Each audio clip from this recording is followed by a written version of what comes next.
Senate has now passed the Epstein bill as soon as it comes over from the House.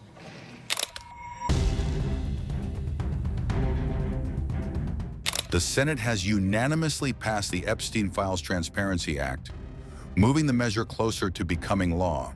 The bill requires the Justice Department to release all Jeffrey Epstein case files once it is received from the House. Majority Leader John Thune confirmed that the files could be transmitted to the White House as soon as November 19. The legislation was passed by unanimous consent without debate or objections from any senators. U.S. President Donald Trump has pledged to sign the bill, reversing his earlier position on the release of Epstein's files. The House passed the measure with an overwhelming vote of 427-1, showing near-unanimous congressional support. The bill is set to be sent directly to President Trump for signature without further amendments in the Senate. Democratic Minority Leader Chuck Schumer called the act a victory for transparency and accountability in government. Schumer said the American people and Epstein's victims have waited long enough to see the truth revealed. The legislation follows months of public calls for disclosure and criticism of the Justice Department's handling of the case. President, the Democratic leader. I ask unanimous consent the quorum be dispensed with. Without objection. Mr. President, today, the House of Representatives finally voted to demand that the Justice Department release the Epstein files. The American people have waited a very long time for this. The margin in the House was overwhelming. In fact, every single member of Congress except one voted yes.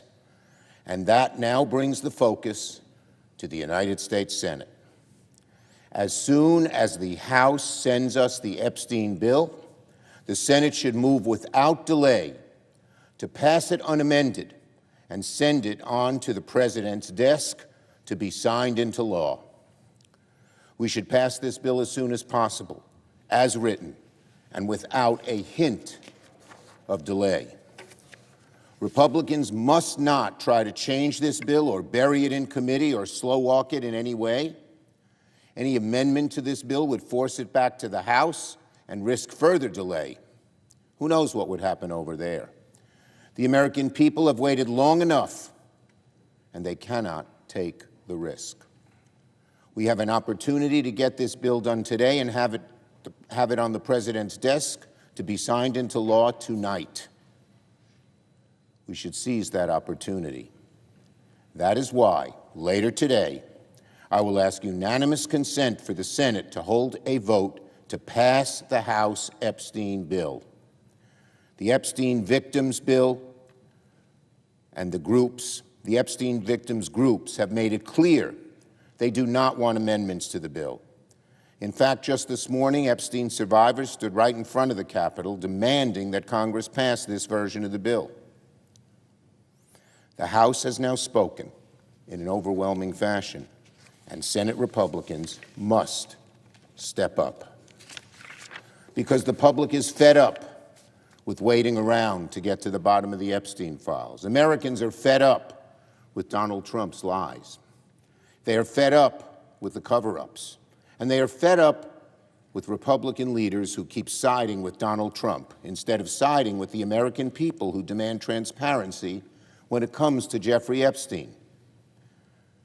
There is only one right answer for the Senate: pass this bill as written today. And let me say something else. This could not have been possible without the courage and advocacy of Jeffrey Epstein's survivors. They made this vote possible. They risked their safety coming out of the darkness to share their stories, tell the truth. We thank them. We thank them, and everyone who has pushed for transparency. And let me also add this. This will go down as one of the most damaging moments of Donald Trump's presidency. In trying so hard to hide the truth, Donald Trump has provoked the fiercest rebellion he's ever faced among his own supporters, both in Congress and around the country. All the lying, all the broken promises about transparency, all the bullying and threats to members of Congress who wanted these files released, it's all blown up in Donald Trump's face.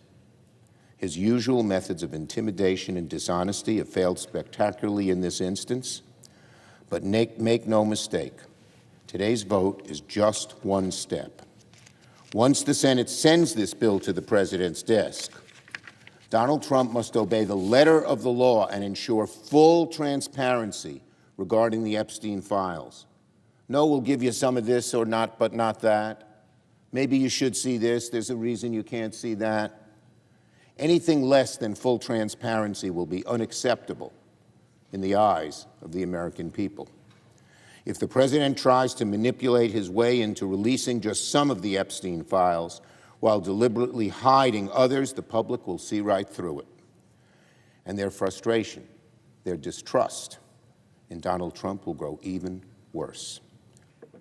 And the junior senator from Connecticut spent the last week of the shutdown advocating for continuing it and fretting that ending it would damage Democrats' brand. That's right.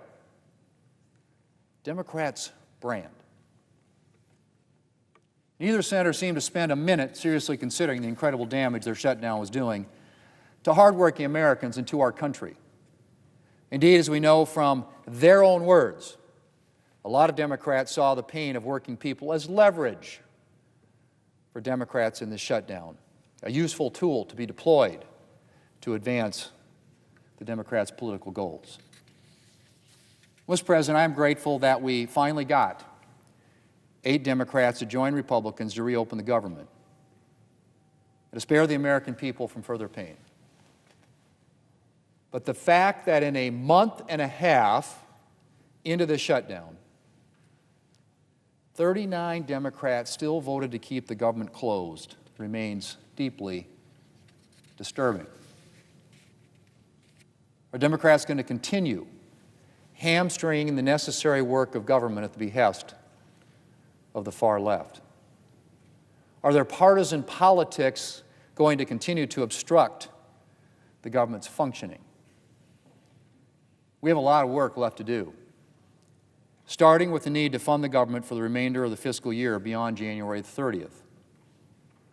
And there's a lot more we could accomplish, too, from improving our health care system to passing a farm bill, but not if the vast majority of the Democrat Party continues to put partisan politics above the well-being of the American people. I hope Democrats will be content with their record-breaking 43-day shutdown.